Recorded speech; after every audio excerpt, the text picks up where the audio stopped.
I just want to say, thank God for this fic. I mean it. Thank God. Because after sitting through, essentially, the Impelled Down arc for so freaking many chapters, and not even seeing it done that well, I need some originality and something resembling a good story. I just need to get it off my chest. Thank you. The Lunaverse, episode 26 by Rainbow Double Dash, and story by Rainbow Double Dash, chapter 4 of the Grand Galloping Gala, running interference. Trixie collected her wits just as the Pegasus mare reached her. This couldn't be possibly Fluttershy, not from the way she looked, nor importantly how she carried herself. "Miss Lunamoon," she said, sounding exceptionally cross, "do you know who I am?" Trixie ruffled through her pony knowledge of ponies at the cart. This time, 6 months ago, she probably would have been able to name all 243 nobles within it, on sight. But after 6 months at Ponyville, she was getting a bit rusty. "No," she said. She almost prefaced that with "I'm sorry," but frankly at this point she was growing more than a little exasperated with this trip. The Pegasus didn't seem to mind. "Duchess Fragrant Posy," she said, "I am the head of the Royal Ministry of Weather Management, and I am here with my demands. Leave my niece alone." Trixie stared, as her memory was jogged. Posy, weather magnet from Cloudsdale. Fragrant Posy was the sister to Thunderous Posy, who owned a majority of the weather factory, and, in essence, controlled weather production throughout Equestria. She blinked a few times when she came up with blanks for any other ponies named Posy. However, at least the ones she knew. "Who?" "My niece," Fragrant clarified. "Fluttering Posy. I have twice heard you mention it in a letter wrote to me by her, and it was not in a flattering light." Trixie shook her head. "I don't even know who you're talking about." "Please, Lunamoon, do not lie. I know it was you who threatened to drag her from her home on the longest night, and she got a very good look at you when you stole one of her chickens. Then returned it a week later with the poor thing's back plucked." The Duchess leaned in close. "I don't know what intimidations you're trying to play with my family, but—" "Fluttershy!" Trixie suddenly asked. The lightning struck. The Duchess leaned away. "Oh, I've always hated that nickname." She seethed slightly. "Would you prefer Fluttershy Firewing?" "That rainbow gas gave it to her. Fluttering likes it, I suppose, but it seems so insulting. Yes, Fluttering is my niece." Trixie's eyes widened. "Fluttershy's real name is Fluttering Posy," Trixie demanded. First Twilight turned out to be a Starlight, yes, and now Fluttershy was a Posy. What's next? Were Flame and Flam going to show up and reveal themselves to be second cousins to Wallflower? Was Gilda going to return as the heir apparent to a restored Griffin Empire? Considering Griffinstone, how badly could she have possibly screwed up?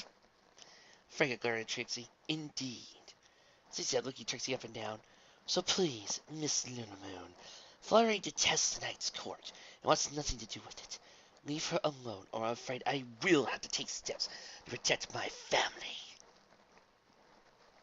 "You know, it didn't work for Jock Snee. I don't think it's going to work for you." However, the higher, less vindictive side of Trixie's mind shut down in shock. This is probably not a good thing. "Like what?" she demanded. "Some ponies already printed lies about me in the newspaper. My home is already literally falling apart. Nightlight already wants my blood. What could you possibly do? I guess my own family hasn't been touched yet. You're going to go after them? Go after my cousins? My aunt and uncle?" Frankenstein's eyes grew wide. "I beg your pardon?" she demanded. "My life has been going straight into the sun ever since I became a representative. If it's not Greengrass trying to screw over my friends, it's Nightlight starring Ponyville, and someone has been printing lies about me in the newspaper. Bet that's Greengrass too. Or was that you? Giving me a taste of what you'd do if I didn't listen to you." Trixie straightened up to Fragrant. "For your information, Duchess, Fluttershy and I are friends. Flaker blinked a few times. What? She asked. Trixie's higher brain grabbed the rein again and pulled her back. She let out an exhausted sigh. Last month, me and my friend Carrot Top have this monthly spy appointment, and Carrot is friends with Fluttershy, and recently managed to convince Fluttershy to go to the spa too. But Carrot Top isn't exactly swimming in cash, so she arranged things for me and Fluttershy to meet there, turn it into a big spa party thing. We got to talking. Well, okay, I did most of the talking, and I apologize for scaring her at the longest night, which I didn't mean to, and for stealing her chicken, which I had a really good but very private reason for. Trixie settled in place. Maybe friend is too strong on a word, but I don't think she hates me, and I don't hate her. I didn't even know she was a posy. Fragrant held one hoof to her mouth, and her wings slightly flared. She weighed Trixie's words. I haven't heard from her for a few months. She mused. Can you prove this, Miss Lunamoon? Trixie opened her mouth to attempt to do that, when the two were suddenly joined by a white earth pony mare with white hair, though, despite her coat colors, looked relatively young. She seemed to have materialized from nowhere, despite Fragrant and Trixie standing in the middle of a relatively open courtyard, where they would have easily seen her approach. Beg your pardon, Miss Lunamoon, Duchess Posy, the young Posy said, offering a bow of respect to the latter, but I was sent by Duke Greengrass. An important matter has come up concerning the weather patterns in Canada, and he needs to see you immediately. Trixie's face soured to name Greengrass. To her surprise, so did Fragrance, though only for a moment. Miss Nuttery, isn't it? Fragrant asked. I will be along presently, then. Thank you, Duchess. Nuttery said with another respectful bow. She kept her gaze carefully on Fragrant, not making eye contact at all with Trixie. Fragrant, meanwhile, turned back to Trixie. It's possible I was in error, Miss Lunamoon, she said. If that's the case, then I apologize. But I demand an apology returned for your saying that I would resort to the same base tactics that I was wrongfully accusing you of. When I said I would take steps, I only meant I would ask Princess Luna to intervene if I proved necessary. Trixie almost considered not giving her one out of spite, but decided that she had enough enemies at the court. She didn't need another one, at least of all one who had been, from the looks of things, only trying to defend her family, and seemed infinitely more reasonable than Nightlight, or Shining Armor in the matter. I'm sorry, Duchess, she said, bowing her head. Fragrant nodded in acknowledgement of it, before trying off, Nori in tow. Trixie let out a long sigh. What are you doing, Duke? Duke Greengrass paused in the middle of his speech to Fragrant Posy. Given that it was entirely improvised, he didn't mind the pause. Though he was winging it well enough, he could use it to gather his thoughts. I'm sorry, he apologized. I thought I explained that in the beginning. Canada has a relatively low Pegasus population, you see, so our weather is a bit more free than in normal Equestria. I was hoping that perhaps you could put me together a program to interface the Pegasi moving to the... Franco shook her head. That's not what I mean. I'm referring to Representative Lunamoon. Greengrass offered a slightly confused stare. I heard he was in Canterlot, he ventured, but I'm not certain to what you're talking about. Franklin stared hard at Greengrass. I ran into her, she said, in the castle courtyard. Instantly, I might not have encountered her at all, had I not been returning from a sudden meeting with Archduke Fisher concerning magical imports to Cloudsdale, a meeting that wasn't scheduled, and was easy to forgotten about, given how unprepared for it he seemed. Greengrass pursed his lips. The benefit of keeping his office as painstakingly organized as it was that he knew where everything was. So as Notary had announced that the Duchess's arrival for the weather station in Canada, he trotted right over to his desk and produced all the necessary documents and charts before the Pegasus had even made herself comfortable. Notary's language had made it clear that the meeting was supposed to be about. It was a situation, which meant it was supposed to be negative, but not at the levels of a crisis. Situations could be interpreted from any set of data that Greengrass had on Earth. I'm not certain I understand, he said. Frank considered Greengrass for several long moments before her face softened as he let out a sigh. Perhaps I am being paranoid, she said. I consider one unexpected meeting a week to be unusual. 2 in one day might set off some alarm bells. The Duke considered offered a chuckle. I understand that, he said, although he did not believe or put on relaxation in the slightest. Fragrant knew about the role he had played in relatively minor political altercations a few months back. Knew it could not be happy. Necessity required them to work together. Still, of course, and Fragrant was not one for petty revenge. On some level, the Duchess knew that the Duke was up to something. Simply had not yet finished putting together all the pieces in her head. She had perhaps been hoping for some kind of reaction from the Duke, but had betrayed none. The conversation turned back to the weather station in Canada. The Duke's home province really could stand to have more Pegasi, though the situation was hardly an emergency by any means. More an inconvenience when the summers tended to last a little longer and burn a little hotter than they were supposed to. The Duke had been holding off on fixing the problem until he could use it as a cover for something else, and it had, apparently, just paid off. Notary, his personal assistant, was keeping an eye on Lulamoon in the moment. She had a talent for not being seen as when she ought to be. So, she's Kokoro from Kokoro's basketball? And could make sure that Lulamoon was constantly deflected, bounced one way or the other, while trying to get to Nightlight. Franklin's meeting with her had been planned out, to an extent, tied with the Archduke, though apparently Fisher wasn't nearly as good as improvisation as Greengrass was. He made up for it, with sheer swaying the equestrian Nightlight. The unicorn's cascading of Lulamoon had perhaps been a little heavy-hoofed, but there was no denying it had gotten the job done. Blue Blood, meanwhile, had little to contribute to the effort, beyond saying he made some calls, whatever that meant. Between Fisher's newspaper article and Notary's deflections, Lulamoon would be kept going round and round Canterlot all night, never actually reaching Nightlight. By the end of it, she would be angry, frustrated, and probably a little more desperate. Just as planned. Trixie's not thinking about how things could get worse than help, of course. What could have been all of a 5-minute walk somehow transformed into an epic quest of tedium. Halls were closed for repair, tour routes were blocking her progress. Twice she ran into ponies who had heard about the situation in Ponyville and wanted to offer their condolences. They represented special interest groups who would help to foot the bill. And would she just please sign here? Jehovah's Witnesses, Jerry's kids, oh gods, we got a whole menagerie here. Trixie had to point out to them that, as a representative, she didn't have the authority to sign anything. She still made a note for Ivory Scroll once he returned to Ponyville. 3 times she ran into personal friends of Nightlight, who took them upon themselves to stop her and inform her at great length how of a terrible pony she was. Trixie did her best to take the insults and not give false sounding messages with them. She even succeeded on her first try. The latter 2, somewhat less so. Great length, in spite of the universe itself, trying to impede her, she finally managed to find the office of Nightlight, steal herself, and at last the end was in sight. She had thought, how does the Viceroy being out prevent me from making an appointment to see him?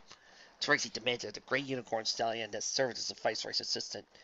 Every member of the Night Court had their own small, or not so small, depending on how much pull they had, office within the Greater Canterlot Castle.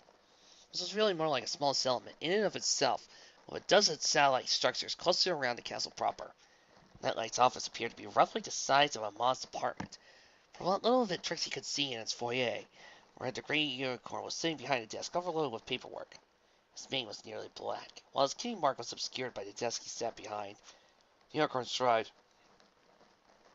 Without the Viceroy being here, he said, I cannot know Miss Moon when he wants to place a meeting with you. He has a schedule. I can see it, Trixie pointed out, eyeing the player that was, in fact, sitting in front of the Grey Unicorn.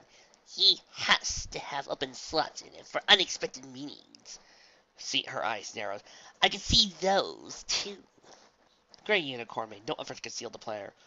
Just so, he said. The Viceroy is very particular about his spare time, Miss Moon.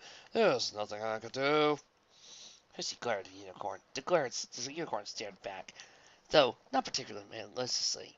At length, Trixie let out a very long, angry sigh.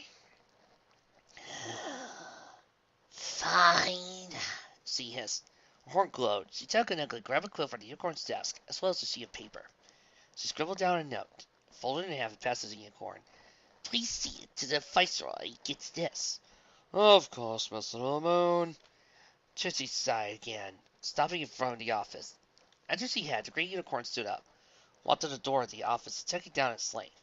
Trixie continued stomping off, and as the unicorn's horn glowed after her, he couldn't detect any magical ruse on her part.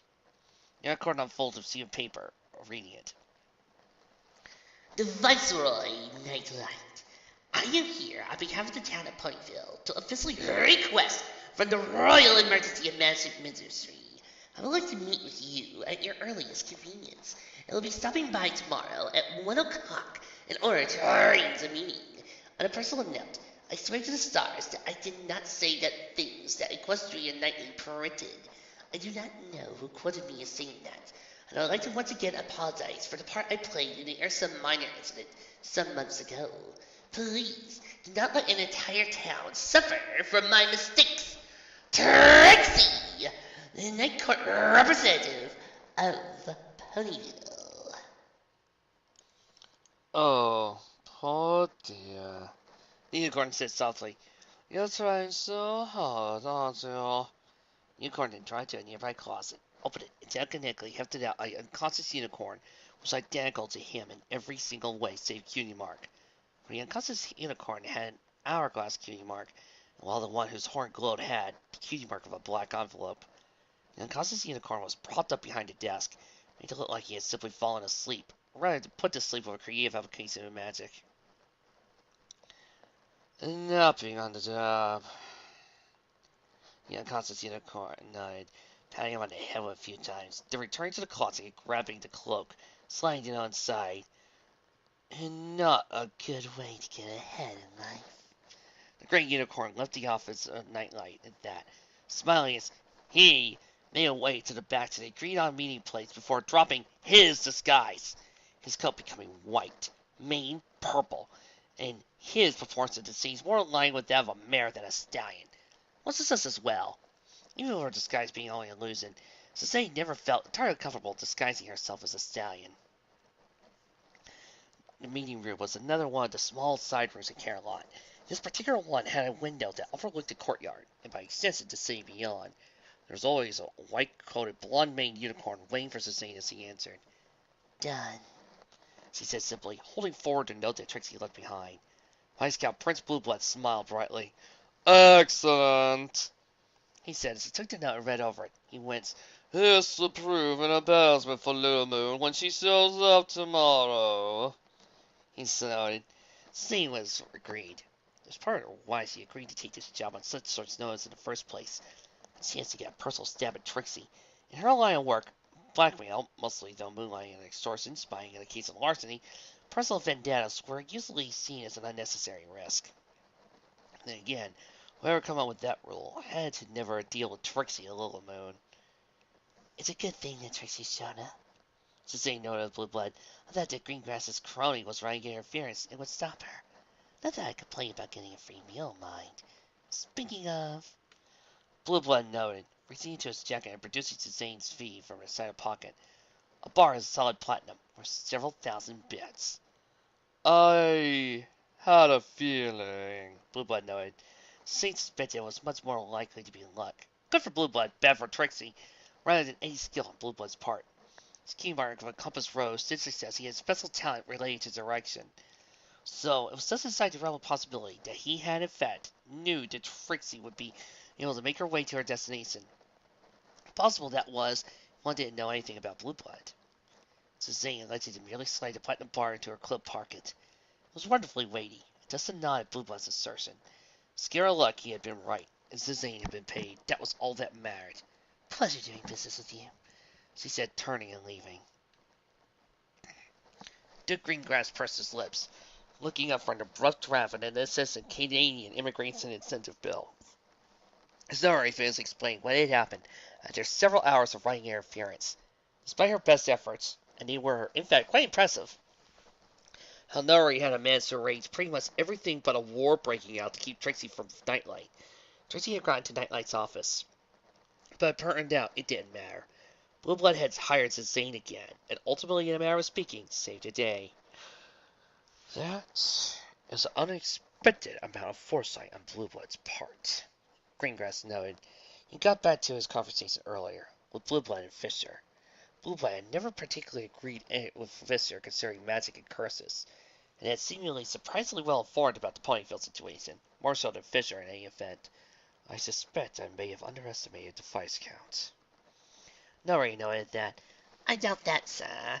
It's quite more likely that, knowing Lunamoon had to be stopped, simply fell back to a familiar ally. Yes, it's not the first time he has worked with Zane. Greengrass nodded carefully. Probably, he admitted, but I think somewhat a more cautious approach around him may be in order. Even to stop clock us right twice a day. Perhaps this is just an example of that in action. Still, I hate to think that he grew some additional brain cells now of all times. Nori nodded. Yes, sir. You do still have some leverage over him thanks to the Symphony incident. Perhaps you could put it to use? Greengrass considered, weighing the cost versus benefits. After the gala, I think. I don't want to be running too much at one time, and end up tripping over myself.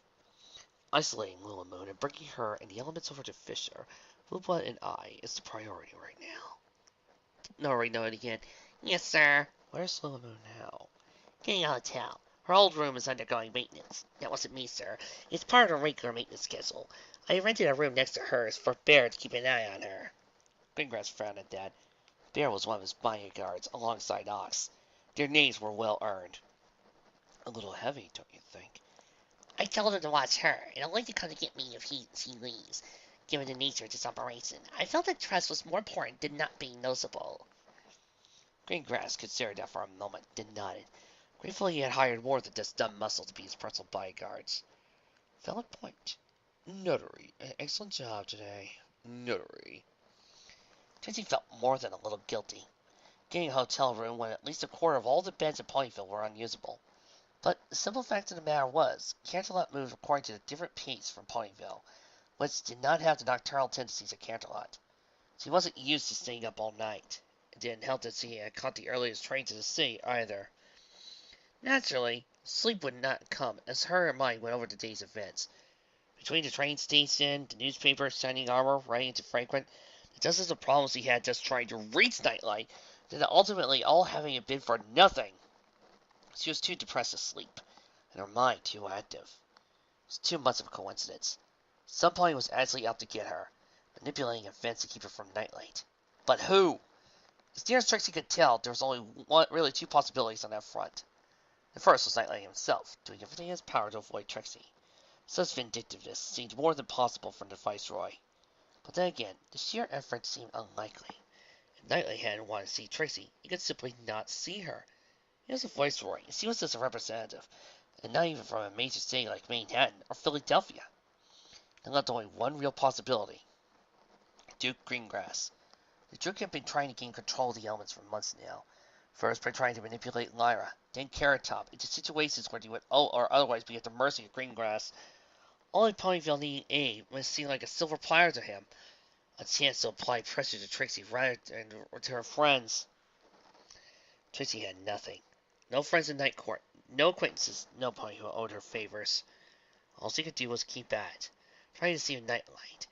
See her persistence would eventually outpace everything that was thrown against her, she was sure. She hoped, anyway.